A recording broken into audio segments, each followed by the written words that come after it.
नमस्ते, मैं सचिन न्योंगुने पुणे जिला रिटेल ऑपरेशन संघ से बोल रहा हूँ। जो हमारे छोटे छोटे व्यापारी हैं उनको जो तकलीफें आ रही है, जो कोरोना का प्रादुर्भाव बढ़ा है उसके बाद में बहुत छोटे व्यापारी, बहुत सारे ट्रेडर्स इस जो अभी का जो माहौल है उसके सब पीछे जा रहे हैं और उनको जी जो पूरी आर्थिक स्थिति है वो नीचे जा रही है। तो उनके भी व्यथाएं है, उनके भी प्रॉब्लम्स है, उनको भी सोल्यूशन कुछ ना कुछ आपने देना चाहिए, उनको सुनना चाहिए कि हमको क्या प्रॉब्लम हो रहा है। हम भी होम सर्विसेज देना चाहते हैं, हम भी होम डिलीवरी देना चाहते हैं, लोगों को घर पे जाके सेवा देना चाहते हैं, हमारा भी बिजनेस चालू रहना चाहिए। ये हमारी व्यथा आप सुनिए कि किस तरीके से हम कर सकते हैं। तो हमारे व्यापारी आपको बता रहे हैं किस तरीके से व्यथा है। से कपड़ा व्यापारी हूँ और जो अभी सबको परमिशन दिया है आपने, जैसे Amazon, Flipkart, e commerce company में जिनको भी परमिशन दिया है, स्विगी, जोमेटो, लेकिन हमारे को आप परमिशन क्यों नहीं दे रहे? हमारे को भी कम से कम परमिशन देना चाहिए। जो हमारी वेबसाइट है हम उसको डेवलप कर सके, कस्टमर को घर तक डिलीवरी दे सके, उसके लिए हमारे को परमिशन देना चाहिए। लेकिन आप दो तरफा राय कर रहे हैं। एक तो उनको जो ई कॉमर्स कंपनी में जो बाहर की जो कंपनियाँ हैं उनको तो आप परमिशन दे रहे हैं, और जो हम जो छोटे छोटे व्यापारी हैं उनको आप परमिशन देने के लिए नहीं बोल रहे। जब भी दुकान खोलने का नहीं, पिछले बार भी 3 महीने से यही हुआ, अभी भी आप यही कर रहे हैं, तो वैसा नहीं होना चाहिए। उमेश चंद्र यादव पुणे से बोल रहा हूँ। मेरी फर्नीचर की बिजनेस है। जैसे ऑनलाइन के लिए जितने भी मल्टीनेशनल ब्रांड्स है या बाकी के जो बड़े बड़े बिजनेस वाले हैं, जैसे उनको परमिशन दिया गया ऑनलाइन डिलीवरी के लिए या ऑनलाइन बिजनेस के लिए, तो शासन से हमारे रिक्वेस्ट है कि वो हमें भी इसके ऑनलाइन डिलीवरी या ऑनलाइन बिजनेस के लिए या होम डिलीवरी के लिए परमिशन दे, ताकि हमारा धंधा चालू रहे, धंधा बंद नहीं रहे, दुकान भी चालू रहे, जिसके कारण कस्टमर को हम सर्विस दे सकें। हाँ, हम अपने दुकान पे लोगों को परमिशन नहीं देंगे आने के लिए, लेकिन होम डिलीवरी उसको चालू रखने के लिए शासन हमको परमिशन दे। नमस्कार, मैं पुणे से अजीत चंगेड़िया बात कर रहा हूँ। मेरा मसाले मैन्युफैक्चरिंग का बिज़नेस है। जैसे कि मसाले मैन्युफैक्चरिंग के लिए हम लोग जो डिलीवरी देने को जाते हैं तो शासन के लोग हमारे गाड़ियाँ रोकते हैं, हमें परमिशन देते नहीं है। बल्कि हमारे पास से जो ई कॉमर्स कंपनियाँ हैं, अमेज़ॉन, फ्लिपकार्ट, ऐसे इस टाइप की अलग अलग कंपनियाँ हैं, तो ये हमारे पास से मटेरियल लेके जाती है।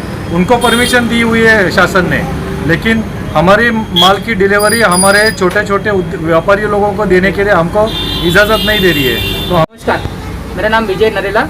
जैसे कि हम सभी जन जानते हैं कि आज पुणे में, महाराष्ट्र पुणे में लॉकडाउन लगा है, और इस लॉकडाउन के तहत हम छोटे व्यापारी जो भी भले हो, कपड़े की दुकान हो, जूते की दुकान हो, हार्डवेयर की दुकान हो, इनका धंधा बिल्कुल ठप हो चुका है। जबकि हम देख रहे हैं कि हमारी गवर्नमेंट जो है, हमारे पुणे के शासन लोग जो है, इन्होंने ई कॉमर्स इंडस्ट्री को बढ़ावा दे रखा है। इन लोग होम डिलीवरी कर सकते हैं, पिकअप कर सकते हैं। यही परमिशन अगर हम जैसे छोटे व्यापारी लोग को भी मिल जाए कि वो खुद अपना सामान सभी घर तक पहुंचा सके, तो ये बहुत ही बढ़िया प्रावधान होगा, जिसके कारण हम जैसे छोटे व्यापारी को कुछ ना कुछ व्यवसाय करने के लिए मौका मिल सकता है। इसलिए मैं शासन और गवर्नमेंट से इजाज़त चाहूँगा या परमिशन चाहूँगा कि उन्होंने हम जैसे छोटे व्यापारियों के बारे में सोचे और उनको। अभी देखिए, आपने ये सुना कि हमारे व्यापारियों की क्या व्यथा है, क्या प्रॉब्लम्स आ रहे हैं। तो वो भी होम डिलीवरी करना चाहते हैं, वो भी ऑनलाइन आना चाहते हैं, बिजनेस करना चाहते हैं। मल्टीनेशनल ब्रांड जितने भी है, अमेजॉन है, फ्लिपकार्ट है, वॉलमार्ट है, अलीबाबा है, स्विगी है, जोमेटो है या जियो है, ये बड़ी बड़ी कंपनी है जो परचेस भी कर रही है और सेल भी होम डिलीवरी कर रही है और सेवा भी दे रही है। तो हम नहीं दे सकते क्या? एक तरफ हमको दिखाया जा रहा है कि हजारों लोगों को जो रोजगार मिल रहा है इनकी तरफ से, मल्टीनेशनल ब्रांड की तरफ से, ई कॉमर्स की तरफ से, ये एक पार्ट है। लेकिन सेकंड पार्ट इसका ऐसा है कि लाखों बेरोजगार उसमें होते जा रहे हैं। जो हमारे छोटे छोटे बिजनेसमैन, अगर 350 अलग अलग बिजनेसमैन हैं, वो अगर इस घटना में अगर पीछे जाएंगे तो लाखों लोग बेरोजगार होंगे। तो उनको रोजगार कौन देगा? जैसे गवर्नमेंट को रेवेन्यू चाहिए, जैसे गवर्नमेंट को पैसा चाहिए, टैक्सेस के हिसाब से वो पैसा कलेक्ट कर दे, वैसे ही इन लोगों को जीना जरूरी है, लेकिन उसके लिए पैसा भी तो उतना जरूरी है। तो उसके लिए वो पैसा चाहिए, तो उनके बिजनेस चालू रहेंगे। तो उनके ऊपर जो निर्भर है छोटे व्यापारी, उनकी संख्या और उनके ऊपर निर्भर होने वाले जो वर्कर है, उनको भी रोजगार मिलेगा और लाखों लोग उनको एक सेवाएं देंगे। गवर्नमेंट डायरेक्ट पैसा किसी को नहीं दे सकती है।